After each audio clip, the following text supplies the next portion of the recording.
திண்டுக்கல் மாவட்டம் கோவிந்தாபுரத்தில் உள்ள அமைச்சர் ஐ பெரியசாமி வீட்டில் அமலாக்கத்துறையினர் சோதனை. காலை 6 மணி முதல் சோதனையில் ஈடுபட்டுள்ள அதிகாரிகள். திண்டுக்கல் சீலப்பாடியில் உள்ள அமைச்சர் ஐ பெரியசாமியின் மகனும் பழனி எம்எல்ஏவுமான செந்தில்குமார் வீட்டிலும் சோதனை. சிவாஜி நகர் பகுதியில் உள்ள மகள் இந்திரா வீட்டில் சோதனையில் ஈடுபட்டுள்ள அதிகாரிகள். சென்னை கிரீன்வேஸ் சாலையில் உள்ள அமைச்சர் ஐ பெரியசாமி வீட்டில் சோதனையில் ஈடுபட்டுள்ள 7 அமலாக்கத்துறை அதிகாரிகள். சட்டமன்ற உறுப்பினர் விடுதி ஏ பிளாக்கில் உள்ள செந்தில்குமாரின் அறை பூட்டியிருப்பதால் அதிகாரிகள் காத்திருப்பு.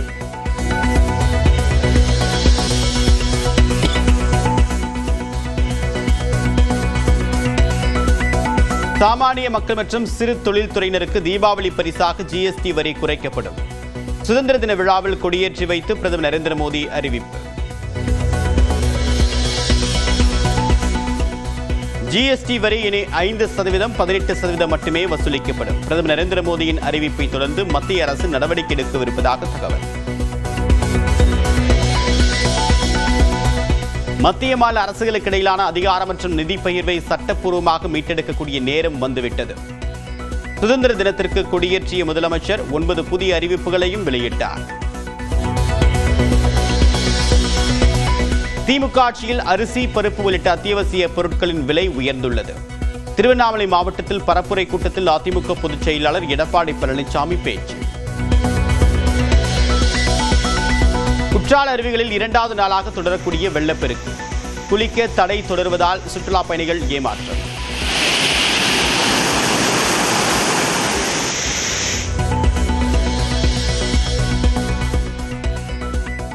நாளை மறுநாள் வெளியாகிறது எம்பிபிஎஸ், பிடிஎஸ் படிப்புகளுக்கான முதல் சுற்று கலந்தாய்வு முடிவு.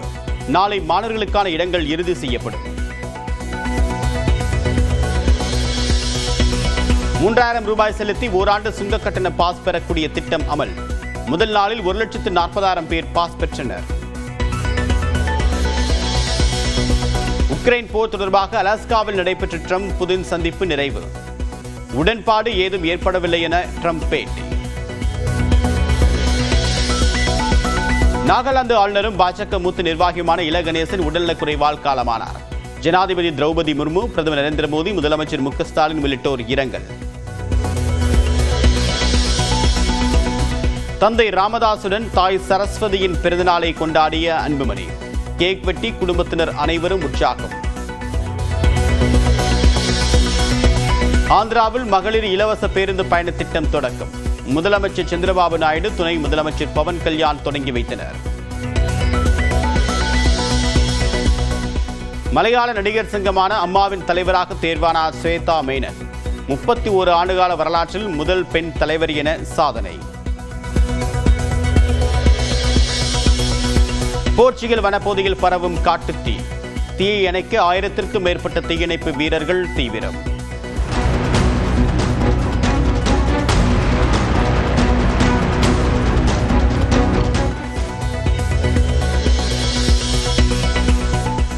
சென்னை கிராண்ட் மாஸ்டர் செஸ் தொடரில் சேலஞ்சர்ஸ் பிரிவில் வாகை சூடினார் பிரணேஷ். 6.5 புள்ளிகளுடன் முதலிடம் பிடித்தார்.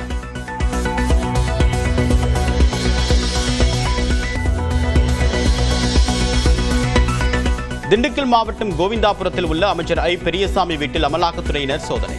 காலை 6 மணி முதல் சோதனையில் ஈடுபட்டுள்ள அதிகாரிகள். திண்டுக்கல் சீலப்பாடியில் உள்ள அமைச்சர் ஐ பெரியசாமியின் மகனும் பழனி எம்எல்ஏவுமான செந்தில்குமார் வீட்டிலும் சோதனை. சிவாஜி நகர் பகுதியில் உள்ள மகள் இந்திரா வீட்டில் சோதனையில் ஈடுபட்டுள்ள அதிகாரிகள். சென்னை கிரீன்வேஸ் சாலையில் உள்ள அமைச்சர் ஐ பெரியசாமி வீட்டில் சோதனையில் ஈடுபட்டுள்ள 7 அமலாக்கத்துறை அதிகாரிகள். சட்டமன்ற உறுப்பினர் விடுதி ஏ பிளாக்கில் உள்ள செந்தில்குமாரின் அறை பூட்டியிருப்பதால் அதிகாரிகள் காத்திருப்பு.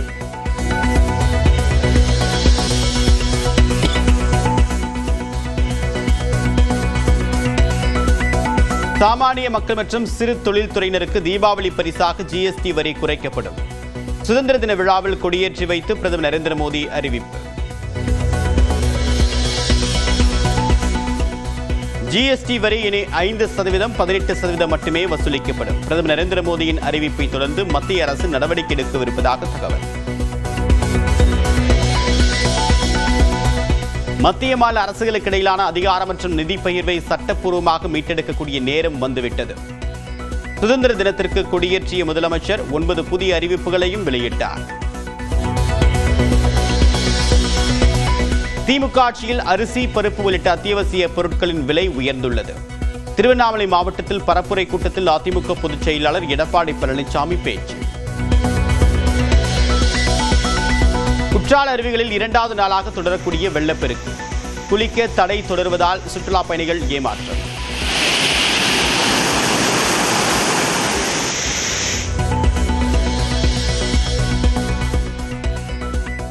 நாளை மறுநாள் வெளியாகிறது MBBS, BDS படிப்புகளுக்கான முதல் சுற்று கலந்தாய்வு முடிவு. நாளை மாணவர்களுக்கான இடங்கள் இறுதி செய்யப்படும். 3000 ரூபாய் செலுத்தி ஓராண்டு சுங்க கட்டண பாஸ் பெறக்கூடிய திட்டம் அமல். முதல் நாளில் 1,40,000 பேர் பாஸ் பெற்றனர். உக்ரைன் போர் தொடர்பாக அலாஸ்காவில் நடைபெற்ற ட்ரம்ப் புதின் சந்திப்பு நிறைவு. உடன்பாடு ஏதும் ஏற்படவில்லை என ட்ரம்ப் பேட்டி. நாகாலாந்து ஆளுநரும் பாஜக மூத்த நிர்வாகியுமான இல கணேசன் உடல்நலக்குறைவால் காலமானார். ஜனாதிபதி திரௌபதி முர்மு, பிரதமர் நரேந்திர மோடி, முதலமைச்சர் மு க ஸ்டாலின் உள்ளிட்டோர் இரங்கல். தந்தை ராமதாசுடன் தாய் சரஸ்வதியின் பிறந்தநாளை கொண்டாடிய அன்புமணி. கேக் வெட்டி குடும்பத்தினர் அனைவரும் உற்சாகம். ஆந்திராவில் மகளிர் இலவச பேருந்து பயண திட்டம் தொடக்கம். முதலமைச்சர் சந்திரபாபு நாயுடு, துணை முதலமைச்சர் பவன் கல்யாண் தொடங்கி வைத்தனர். மலையாள நடிகர் சங்கமான அம்மாவின் தலைவராக தேர்வானார் ஸ்வேதா மேனன். 31 ஆண்டுகால வரலாற்றில் முதல் பெண் தலைவர் என சாதனை. போர்ச்சுகல் வனப்பகுதியில் பரவும் காட்டுத்தீ. தீயை அணைக்க 1000க்கும் மேற்பட்ட தீயணைப்பு வீரர்கள் தீவிரம்.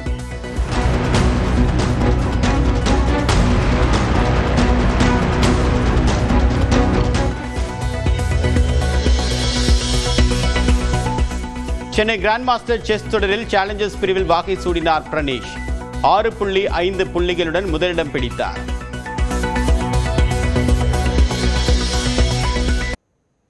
பாமக நிறுவனர் ராமதாஸின் மனைவியும் தனது தாயாருமான சரஸ்வதியின் பிறந்த நாளையொட்டி நேரில் வாழ்த்து பெற்ற அன்புமணி ராமதாசுடன் இணைந்து கேக் வெட்டி கொண்டாடினார். இதனால் தந்தை மகன் இடையேயான மோதல் போக்கு முடிவுக்கு வந்துள்ளதா என கட்சி நிர்வாகிகள் மத்தியில் எதிர்பார்ப்பு எழுந்துள்ளது.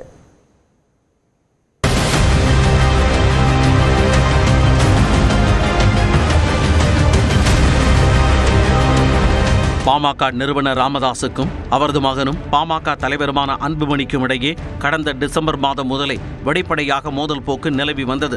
கட்சியை தங்கள் கட்டுப்பாட்டிற்குள் கொண்டு வரும் நோக்கில் இருவரும் தீவிரமாக செயல்பட்டு வருகின்றனர்.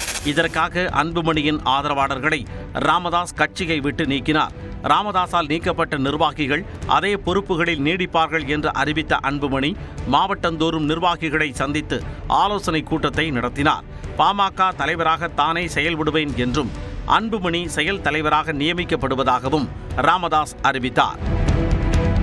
தந்தை மகனை சமாதானப்படுத்தும் முயற்சியில் கட்சியின் கௌரவ தலைவர் ஜி கே மணி உள்ளிட்ட முன்னணி நிர்வாகிகளும் குடும்ப உறுப்பினர்களும் தீவிரமாக ஈடுபட்டனர். எனினும் இருவருக்கிடையே நாளுக்கு நாள் மோதல் போக்கு அதிகரித்து வந்தது. சட்டமன்ற தேர்தல் நெருங்கும் சூழலில் அன்புமணி ராமதாஸ் நடைப்பயணம் தொடங்கிய நிலையில் சட்டம் ஒழுங்கு பிரச்சினை ஏற்படும் என்பதால் நடைப்பயணத்தை தடை செய்ய வேண்டுமென டிஜிபியிடம் ராமதாஸ் சார்பில் மனு அளிக்கப்பட்டது. அண்மையில் அன்புமணி தலைமையிலான பாமக பொதுக்குழு கூட்டத்திற்கு தடை விதிக்க கோரி ராமதாஸ் வழக்கு தொடர்ந்தார். இந்த மனுவை உயர்நீதிமன்றம் தள்ளுபடி செய்ததைத் தொடர்ந்து அன்புமணி தலைமையில் பொதுக்குழு கூட்டம் நடைபெற்றது. அதில் பாமக தலைவராக அன்புமணி மேலும் ஓராண்டிற்கு நீட்டிப்பார் என தீர்மானம் நிறைவேற்றப்பட்டது. இந்த பொதுக்குழு கூட்டம் சட்டவிரோதம் என்று கூறி தேர்தல் ஆணையத்திற்கு ராமதாஸ் கடிதம் அனுப்பினார். இப்படி நாளுக்கு நாள் தந்தை மகன் இடையே மோதல் போக்கு அதிகரித்து வந்ததால் கட்சி நிர்வாகிகள் வருத்தமடைந்தனர். இந்நிலையில் தனது தாய் சரஸ்வதியின் பிறந்த நாளையொட்டி அவரிடம் வாழ்த்து பெறுவதற்காக அன்புமணி தைலாபுரம் இல்லத்திற்கு சென்றார். அவருடன் அவரது மனைவி சௌமியா மற்றும் 3 மகள்களும் சென்றனர். அங்கு சரஸ்வதியின் பிறந்த நாளை குடும்பத்தினர் அனைவரும் கேக் வெட்டி உற்சாகமாக கொண்டாடினர். சரஸ்வதிக்கு அருகிலேயே ராமதாசும் அன்புமணியும் நின்றிருந்தனர். தொடர்ந்து அன்புமணிக்கும் அவரது மனைவிக்கும் சரஸ்வதி கேக் ஊட்டிவிட்டார்.